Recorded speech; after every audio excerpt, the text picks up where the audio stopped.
If you're over 55 and still chasing muscle strength for a better body, you're missing the best kept secret in exercise. I discovered Fascia Strength, and at 55, I'm stronger, more agile, and finally pain-free. First, let me compare muscle strength and fascia strength side by side so you can decide which is best for you. Let's take a look at muscle strength first.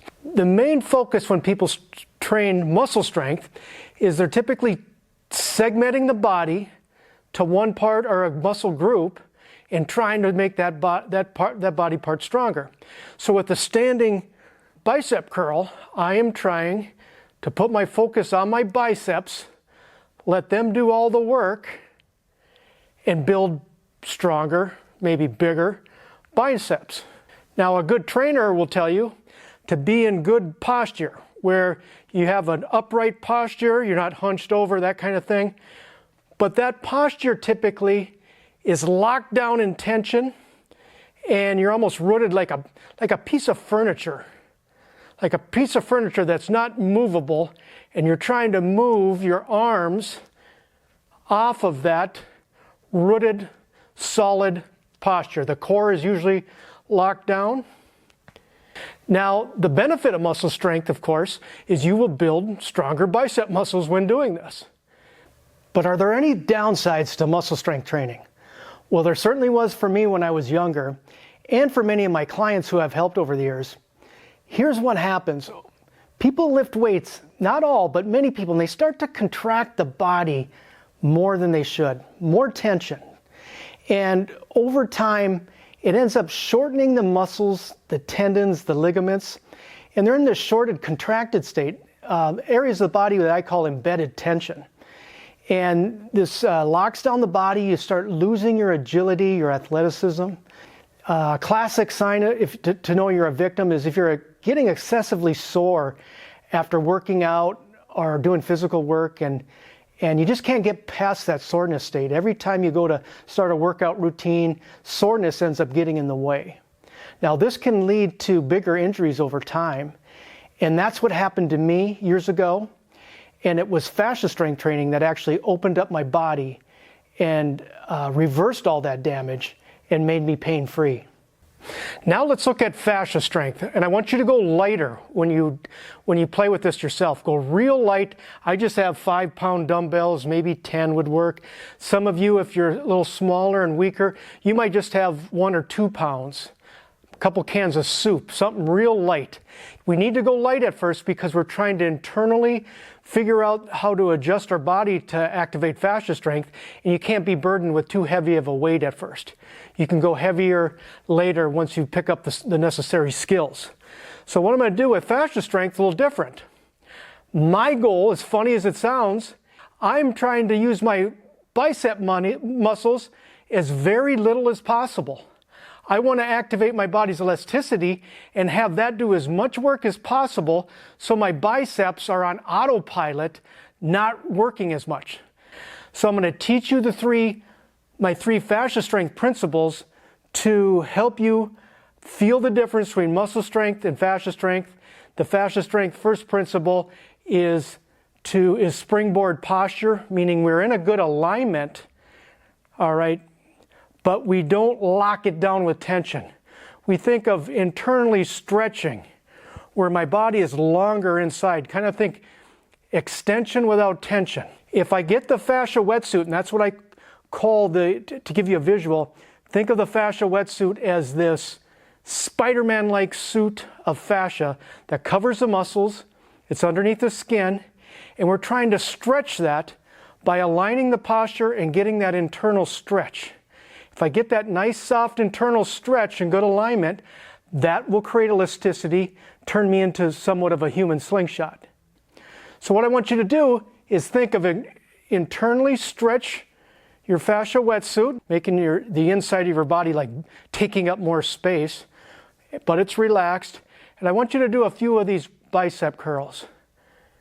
And I want you to put your focus on the stretch in your fascia wetsuit, your structure, is helping your biceps lift the weight. And it takes mental focus. That's why we go light at first. So that's the first principle. to try to bring full body elasticity to the bicep curl. Do a set of 10 of these. And then a little tip here, do the contrast. The brain loves contrast. So what you can do is say, go to muscle strength where you're locked down in tension, rooted posture, real rigid, and think just biceps. There's the biceps doing the work. Now relax that tension off that posture, internally stretch the fascia wetsuit.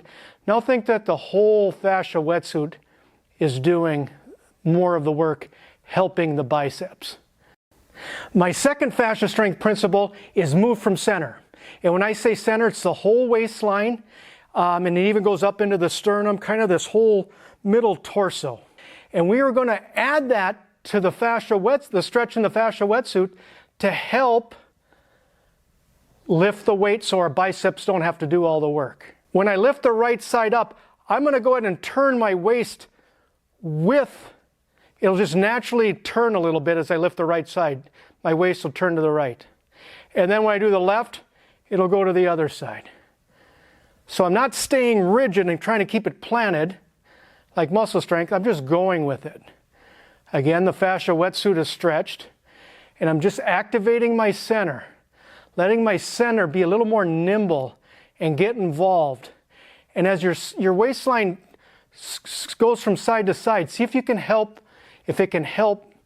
your biceps lift the weight. Now there's many ways to move the center. This is just one with this bicep curl, turning from side to side. My center is now agile, it's more athletic,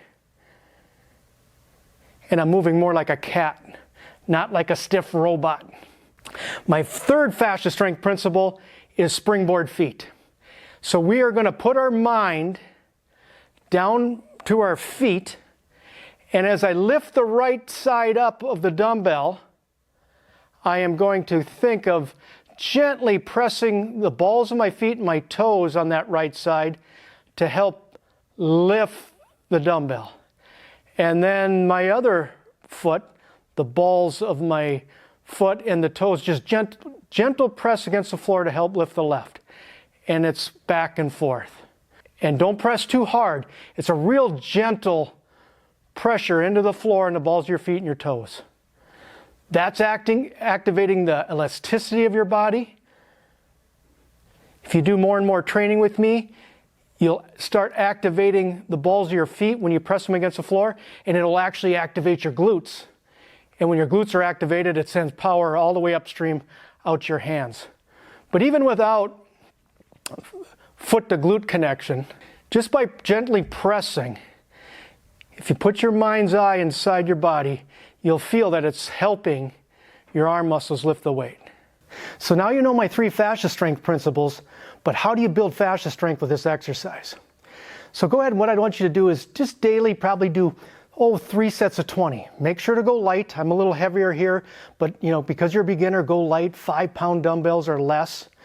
And you're just going through the 3 principles as you do your reps. So I do a few slow reps, and I go through my body, I organize it. I stretch the fascia wetsuit. I get that internal extension without tension. I'm moving from center. My waist is turning. And then my springboard feet are activating. I'm pressing the balls of the feet, the toes, against the floor to help move the weight. So my biceps are more relaxed, and the engine of the movement is the elasticity, the fascia strength from the 3 principles. Now here's a tip. Find a rhythm. As you're doing your 3 sets of 20, you know you're building fascia strength when you feel like you're getting a grip on the 3 principles, but also you find this nice smooth rhythm. There's a rhythm in the movement. That rhythm means you're relaxing the muscle tension and activating elasticity, your fascia strength. So if you like the idea of fascia strength training to become a lot more athletic, move more like a cat than a stiff robot, and maybe put your body into a healing state where you can get stronger and heal at the same time, you can check out my program called Fascia Strength and Power. In that program, I go in detail to all three principles so you can start programming your brain to do those three principles naturally, no matter what you're doing, whether it be a gym exercise, a sport, any movement. Those three principles are universal, and they will activate your body's elasticity, your fascia strength, to make you better at everything you do. If you have interest in that program, I'll leave the link down below. That's all I got today. See you on the next video.